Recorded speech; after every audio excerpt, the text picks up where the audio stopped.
No dia 1º de agosto de 1969, 3 dos maiores jornais da Califórnia receberam praticamente a mesma carta. O autor afirmava ser responsável por uma série de assassinatos que vinha intrigando a polícia havia meses. Junto da mensagem, enviou um criptograma e fez uma ameaça. Se sua carta não fosse publicada na primeira página, ele voltaria a matar. Até aquele momento, ninguém sabia quem ele era realmente. A única identificação deixada no papel era uma assinatura que em pouco tempo ficaria conhecida no mundo inteiro. Aqui é o Zodíaco falando. Durante meses, aquele homem desafiou investigadores, provocou a imprensa e espalhou medo por toda a Califórnia. Mais de 50 anos depois, sua identidade continua oficialmente desconhecida. Esta é a história do Zodiac Killer, e este é mais um Arquivo Perdido.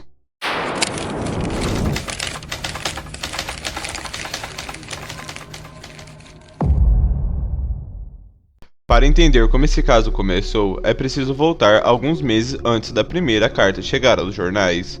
Naquela época, ninguém falava sobre um serial killer.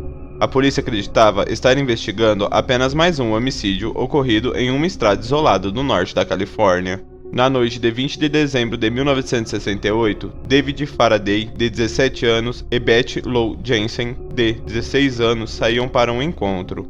Como muitos casais da região, decidiram estacionar o carro em Lake Herman Road, uma estrada pouco movimentada entre as cidades de Benícia e Vallejo. Pouco antes das 11 da noite, alguém se aproximou do veículo. O que aconteceu nos minutos seguintes nunca pôde ser completamente reconstruído.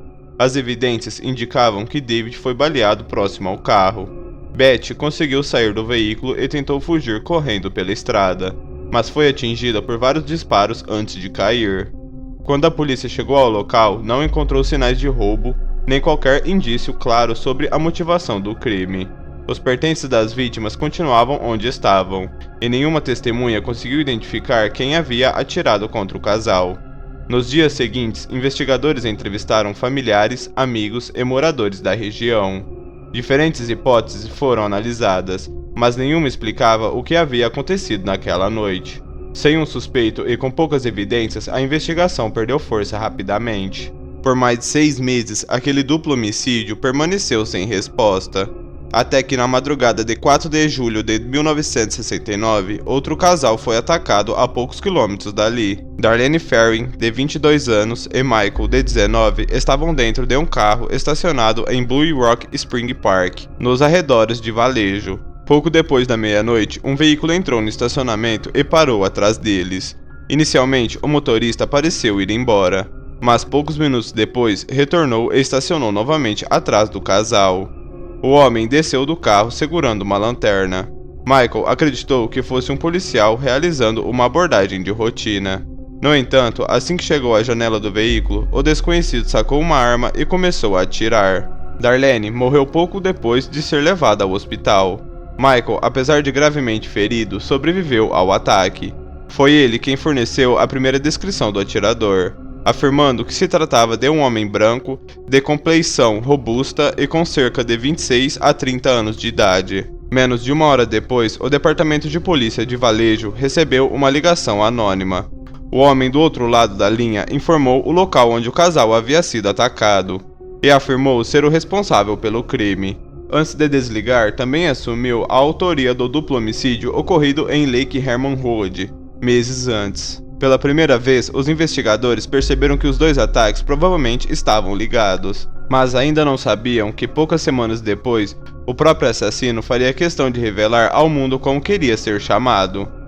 Na manhã de 1º de agosto de 1969, quase um mês após o ataque em Blue Rock Springs, 3 jornais da Califórnia receberam cartas praticamente idênticas.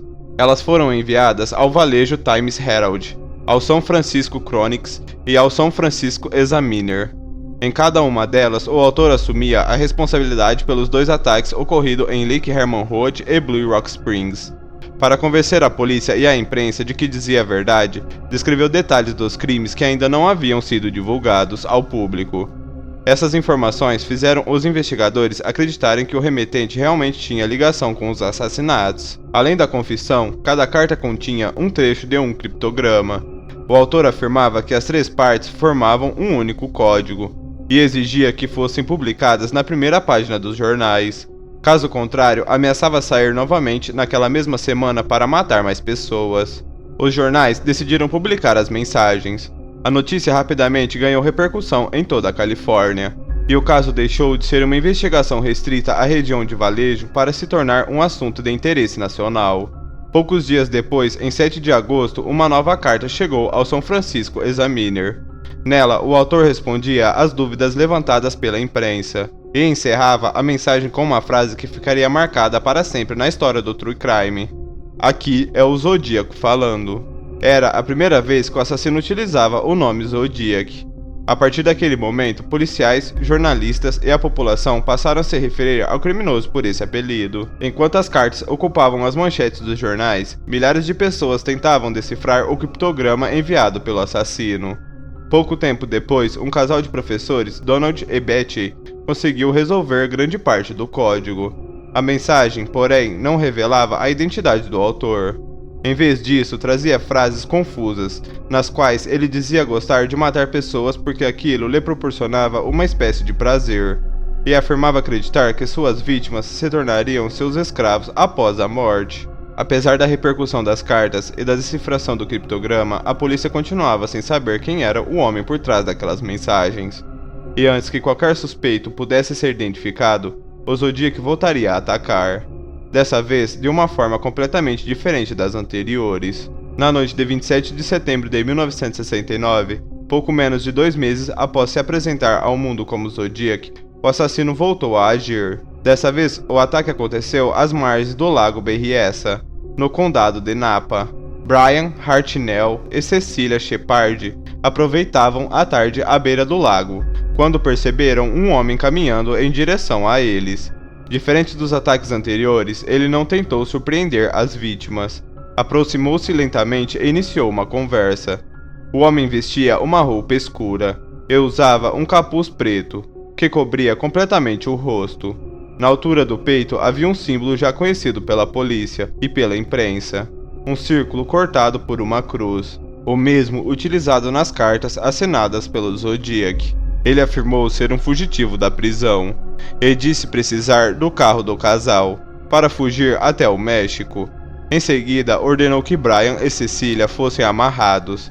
Inicialmente, os dois acreditaram que seriam apenas vítimas de um roubo. Depois de mobilizá-los, o homem sacou uma faca e atacou os dois repetidas vezes. Brian sofreu vários ferimentos, mas conseguiu sobreviver. Cecilia também foi levada com vida ao hospital, porém morreu 2 dias depois em consequências dos ferimentos. Antes de deixar o local, o criminoso caminhou até o carro das vítimas e escreveu na porta, com uma caneta hidrográfica preta, as datas dos 2 ataques anteriores. Logo abaixo, acrescentou a data daquele crime e desenhou novamente o símbolo do Zodiac. Era mais uma forma de assumir publicamente a autoria dos assassinatos. Pouco tempo depois, o departamento do xerife do condado de Napa recebeu uma ligação de um homem que informava a localização das vítimas e dizia ser o responsável pelo ataque. Assim como havia acontecido após o crime em Blue Rock Springs, ele desligou antes que pudesse ser identificado. Apenas 2 semanas depois, o Zodiac voltou a agir. Naquela noite de 11 de outubro de 1969, o taxista Paul Stine recebeu um passageiro no centro de São Francisco. O destino informado era o bairro de Presidio Heights. Quando o táxi chegou ao local, o passageiro sacou uma arma e atirou na cabeça de Paul Stine, a queima-roupa. Em seguida, retirou parte da camisa da vítima, limpou o interior do veículo e saiu caminhando calmamente pela rua. O que o assassino não percebeu foi que adolescentes observavam tudo da janela de uma casa próxima. Eles ligaram imediatamente para a polícia e forneceram uma descrição detalhada do homem que havia deixado o táxi. Poucos minutos depois, policiais chegaram à região e, por causa de um erro na comunicação do rádio, receberam a informação de que procuravam um suspeito negro. O Zodiac era branco.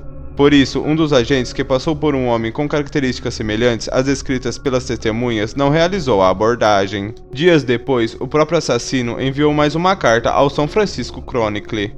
Dentro do envelope estava um pedaço da camisa de Paul Stine, confirmando que ele realmente havia cometido o crime. A mensagem também zombava da polícia. afirmando que os agentes haviam passado por ele naquela noite, sem perceber quem ele era.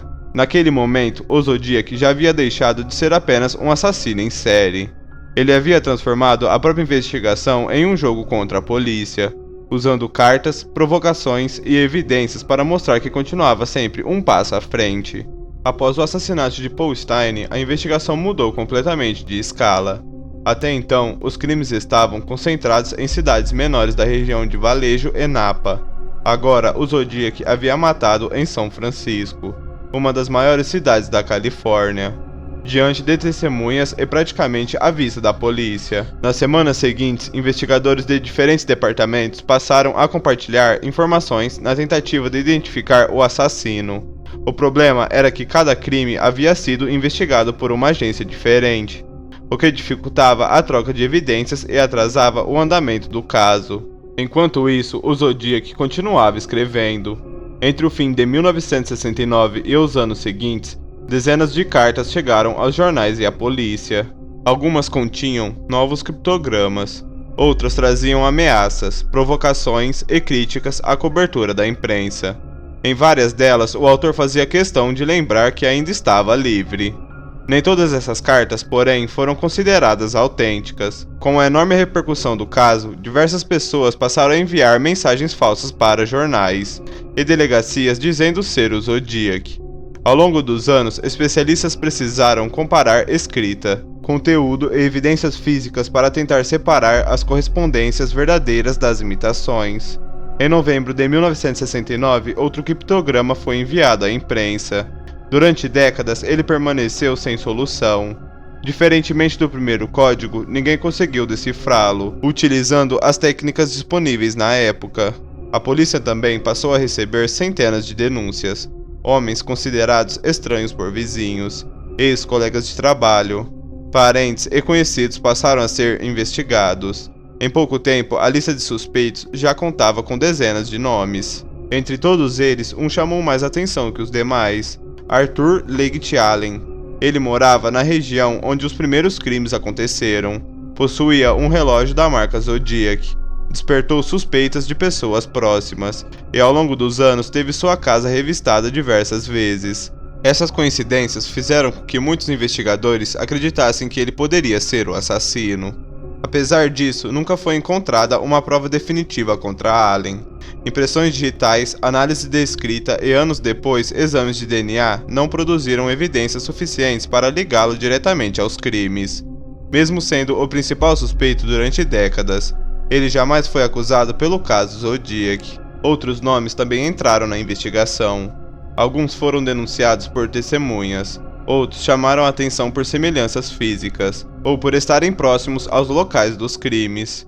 Em todos os casos, as evidências acabavam sendo insuficientes para sustentar uma acusação. Com o passar dos anos, a investigação deixou de procurar apenas um criminoso. Ela passou a tentar responder uma pergunta ainda mais difícil. Entre centenas de pistas, cartas e suspeitos, quais informações realmente pertenciam ao Zodiac, e quais apenas aumentavam a confusão em torno do caso? Essa dúvida permanece até hoje, porque mesmo após décadas de investigação, nenhuma teoria conseguiu explicar todos os crimes, todas as cartas e todas as evidências deixadas pelo homem que assassinava apenas como Zodiac. Mais de 5 décadas se passaram desde os primeiros ataques atribuídos ao Zodiac Killer. Ao longo desse período, investigadores revisaram milhares de documentos, reexaminaram evidências físicas e utilizaram novas técnicas de perícia na tentativa de descobrir quem era o homem por trás das cartas. Mesmo assim, nenhuma investigação conseguiu identificá-lo de forma conclusiva. Com o avançar da tecnologia, antigas evidências voltaram a ser analisadas. Impressões digitais foram comparadas novamente. Amostras biológicas passaram por exames mais modernos, e alguns envelopes enviados por Zodiac tiveram selos e adesivos examinados em busca de DNA. Apesar desses esforços, nenhum resultado foi suficiente para confirmar a identidade do assassino. Ao longo dos anos, diferentes grupos afirmaram ter solucionado o caso, e apontaram novos suspeitos. Algumas dessas teorias receberam grande atenção da imprensa, mas nenhuma foi aceita oficialmente pelas autoridades por falta de evidências que comprovassem a ligação entre os suspeitos e os crimes. Outro ponto que continuava dividindo especialistas é o número real de vítimas. O próprio Zodiac dizia ser responsável por muito mais assassinatos do que aqueles comprovados pela polícia. Em algumas cartas, chegou a reivindicar dezenas de mortes. No entanto, os investigadores só conseguiram relacioná-lo com segurança aos ataques pelos quais existiam evidências consistentes. Diversos outros casos permaneceram apenas como possibilidades, nunca como confirmações. Hoje, o caso Zodiac continua oficialmente aberto. Sempre que uma nova tecnologia de análise forense surge, existe a expectativa de que alguma evidência esquecida possa finalmente revelar a identidade do assassino. Até hoje, porém, isso nunca aconteceu. Talvez seja justamente essa ausência de respostas que tenha transformado o Zodiac em um dos maiores mistérios da história criminal. Um homem que matou, escreveu cartas para os jornais, desafiou a polícia durante anos e mesmo assim desapareceu sem deixar uma identidade confirmada. Agora, eu quero saber a sua opinião. Você acredita que o verdadeiro Zodiac estava entre os suspeitos investigados pela polícia? Ou acha que ele nunca chegou a ser identificado? Existe alguma teoria que, na sua opinião, explica melhor esse caso? Escreva suas respostas aqui nos comentários. E se você gosta de mistérios reais, investigações sem solução e histórias que desafiam qualquer explicação, inscreva-se no canal, porque alguns criminosos não desaparecem apenas porque fugiram da polícia. Desaparecem porque conseguiram esconder a própria identidade por tempo suficiente para entrar na história. E este foi mais um Arquivo Perdido.